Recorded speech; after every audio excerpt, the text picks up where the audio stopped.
Hello रोमर्स। स्वागत है आपका धनबाद सीरीज के सेकंड व्लॉग में। इस व्लॉग में आप देखेंगे कि कैसे मैं, मेरे मौसा जी और कज़न ब्रदर विलेज पहुंचे दादाजी से मिलने और उनका इलाज करवाने। दादाजी एंड दादी जी से मिले हुए मुझे कुछ 25 साल हो गए थे। वो गांव में पुश्तैनी मकान में रहते हैं जो कि धनबाद से लगभग 190 किलोमीटर दूर है। तो हमने डिसाइड किया कि हम अपनी कार से जाएंगे क्योंकि वहां जाने के लिए कोई डायरेक्ट ट्रेन या बस नहीं मिलती। हम लगभग सुबह के 4:15 बजे निकल पड़े अपनी कार से। सबसे पहले हमने कार की पेट पूजा करवाई, यानी कि पेट्रोल टैंक फुल करवाया, और हम निकल गए अपने इस 190 किलोमीटर के सफर पर। धीरे धीरे गांव का और रास्तों का नज़ारा लेते हुए हम बढ़ते जा रहे थे। पीछे बीते 20-25 सालों में रोड काफ़ी हद तक अच्छी हो गई थी इस एरिया की।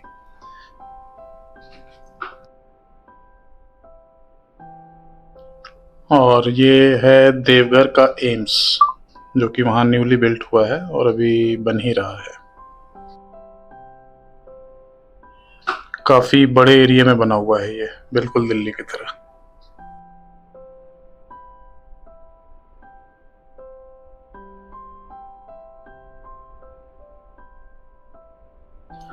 ये अभी भी हम एम्स की बाउंड्री के साथ साथ ही चल रहे हैं। ये देखिए।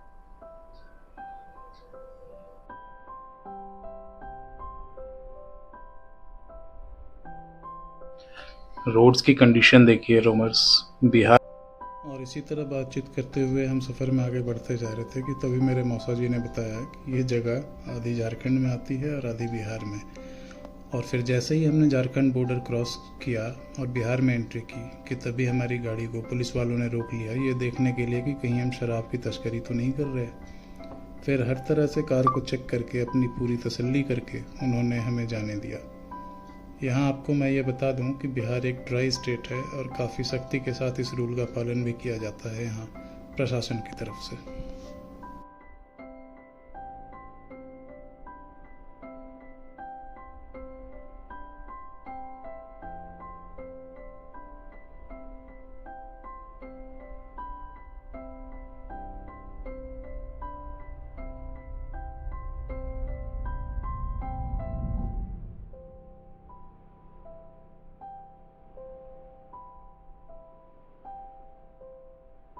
और फिर से हमने सफ़र जारी रखा अपना, और रास्तों और ग्रीनरी का मज़ा लेते हुए हम आगे बढ़ने लगे अपनी मंजिल की तरफ।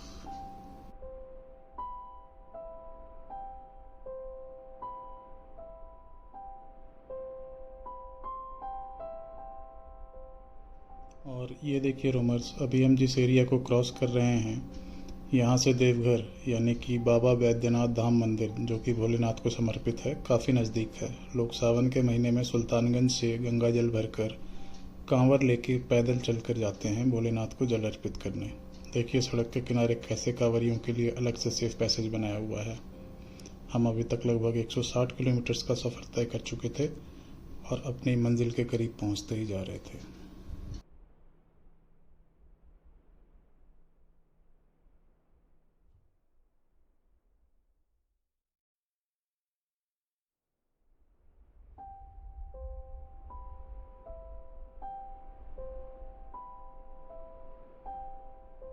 यहाँ से हमारा गांव कुछ 5 या 6 किलोमीटर रह जाता है।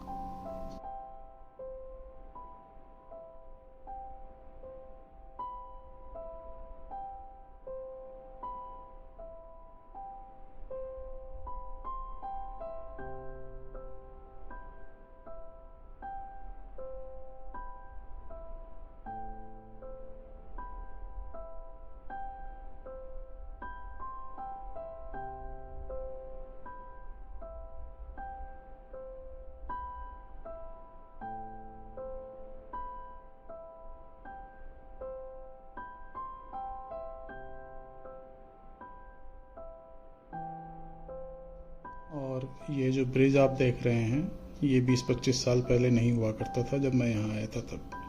अभी 2-2.5 साल पहले ही बना है। पहले लोग इस नदी को पैदल या नाव से क्रॉस किया करते थे। काफ़ी दिक्कत हुआ करती थी उस समय।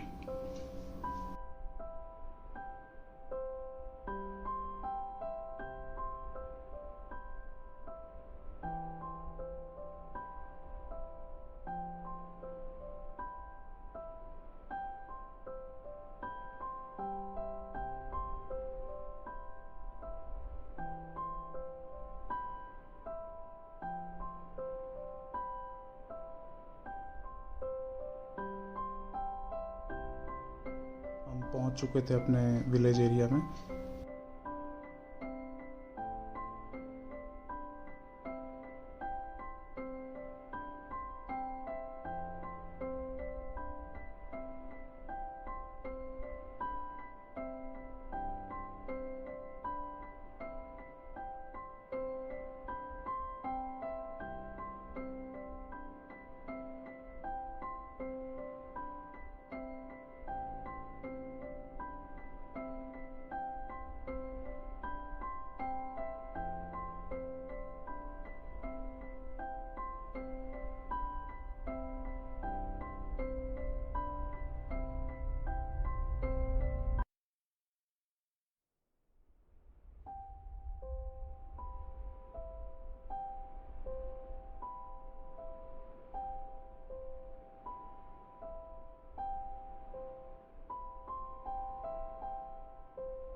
ये रहा हमारा गांव का घर और ये रही मेरी दादी जी।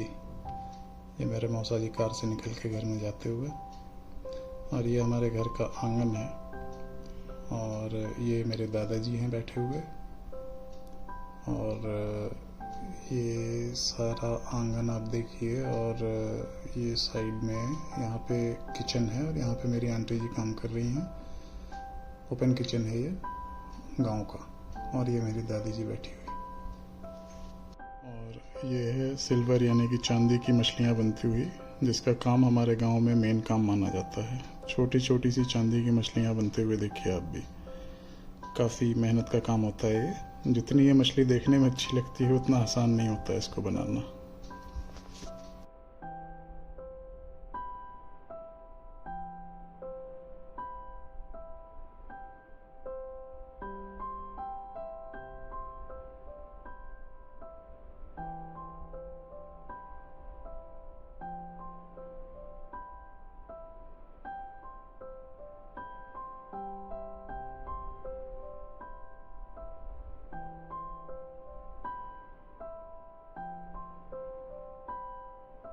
और इस छोटी सी बच्ची के खेल और मुस्कान ने तो जैसे दिल ही जीत लिया हो।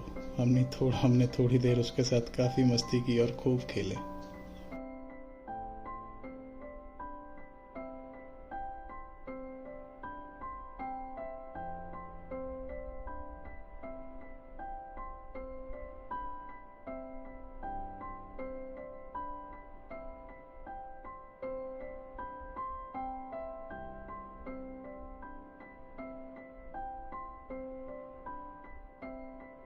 फिर थोड़ी देर बाद मैं और मेरे मौसा जी मोटरसाइकिल से निकल पड़े अपने गांव की ज़मीन देखने और गांव घूमने।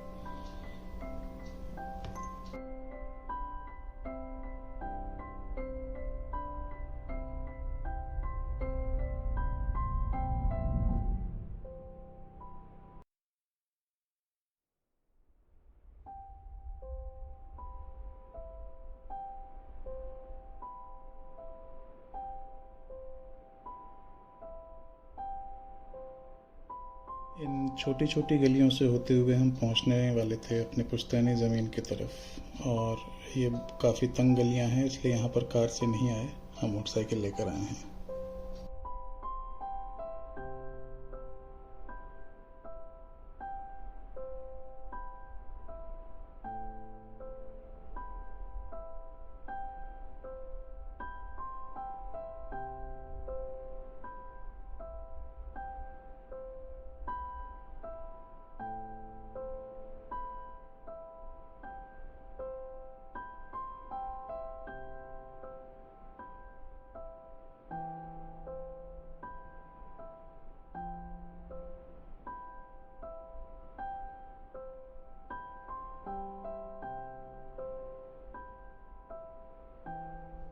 और ये है हमारी वो पुश्तैनी ज़मीन जिसे मैंने कुछ तकरीबन 25 साल पहले देखा था।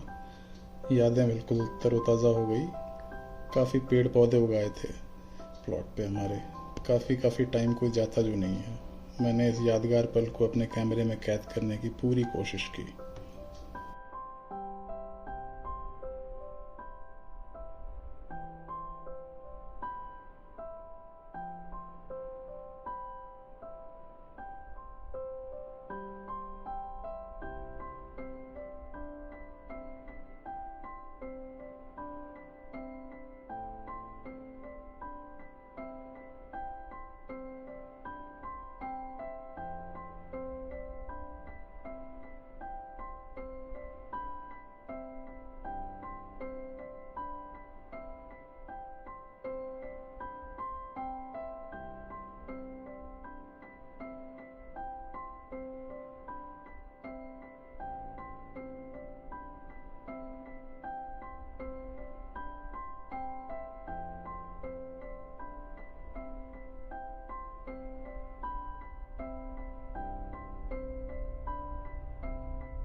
एक एक करके गांव में अपने सभी जान पहचान के लोगों और रिश्तेदारों से मिलने लगे।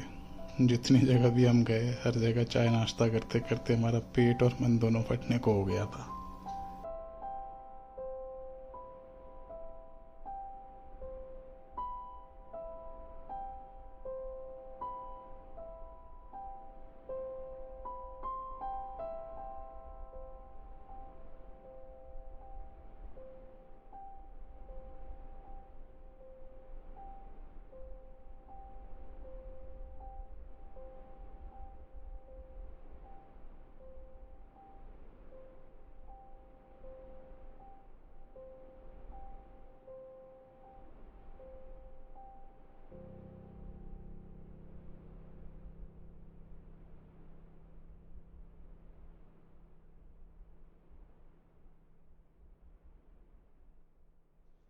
फिर वहाँ से हम अपने घर आ गए और थोड़ा आराम करके शाम के टाइम पर अपनी गाड़ी के साथ निकल पड़े पास के ही एक मार्केट में घूमने। ये है मेरे छोटे मौसा जी का लड़का आदि। हमने उस मार्केट में खाई मुड़ी घुगनी, यानी यहाँ दिल्ली के मुरमुरा मिक्सचर। यहाँ मुरमुरा मिक्सचर बोलते हैं, वहाँ मुड़ी घुगनी बोलते हैं। ये काफ़ी सारे मसाले और पकोड़े मिलाकर बनाए जाते हैं यहाँ पर, और इसका स्वाद बहुत ही ज़बरदस्त होता है। हर चीज़ को तैयार करते हैं ये शुद्ध सरसों के तेल में।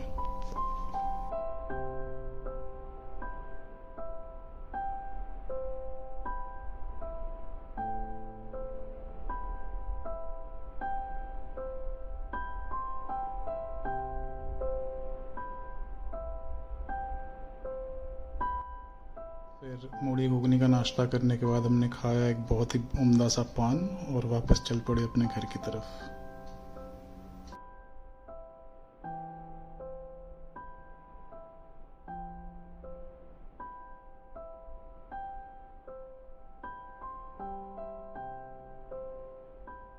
नेक्स्ट मॉर्निंग हमें दादाजी को डॉक्टर के पास लेके जाना था, क्योंकि बाथरूम में फिसल कर गिरने की वजह से उनके राइट पैर में काफ़ी चोट लग गई थी। दिखवाना था कि कहीं कोई हड्डी तो नहीं टूट गई, क्योंकि उनका वो पैर बिल्कुल ही सूज गया था और चलने फिरने में काफ़ी दिक्कत हो रही थी दादाजी को। उन्हें वॉकर की मदद से और पकड़ पकड़ कर धीरे धीरे चलाते हुए कार की फ्रंट लेफ्ट सीट पर बिठाया और लेकर चल दिए डॉक्टर के पास, जो कि हमारे गाँव से लगभग 60 किलोमीटर दूर था।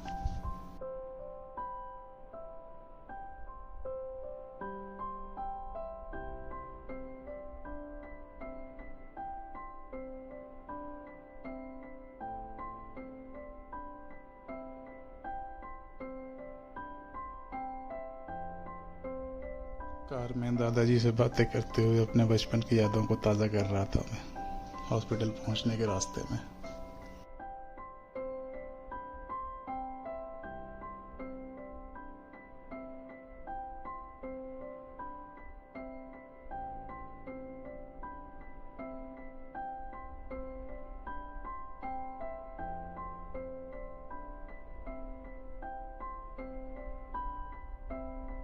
पहुंच चुके थे हॉस्पिटल, और अगेन काफ़ी दिक्कत से दादाजी को वॉकर एंड अपने कंधों की मदद से हॉस्पिटल के अंदर ले गए। डॉक्टर का नाम है डॉक्टर उदय शंकर भगत, और ये भागलपुर के काफ़ी नामी ऑर्थो डॉक्टर हैं। जी हाँ, हम इस समय भागलपुर आए हैं दादाजी को दिखाने।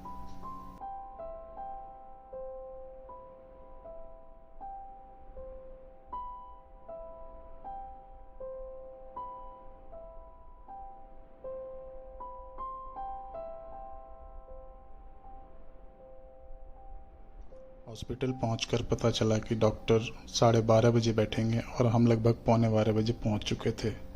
तो तब तक दादाजी के पास मेरे मौसा जी रुके, और मैं और मेरे 2 कज़न ब्रदर्स आसपास का एरिया देखने निकल गए। यहाँ भी काफ़ी कुछ बदल चुका था, बहुत चेंजेस हो चुके थे। तकरीबन 10-15 मिनट एरिया को देखने के बाद हम वापस से हॉस्पिटल पहुँचे, तो डॉक्टर साहब आ चुके थे और दादाजी को दिखाया तो माइनर हेयर लाइन क्रैक निकला और प्लास्टर चढ़ाना पड़ा उनके पैर पे। और जब तक हॉस्पिटल से वापस निकलने की बारी आई तो झमाझम बारिश शुरू हो चुकी थी, काफ़ी तेज़ हो रही थी बारिश।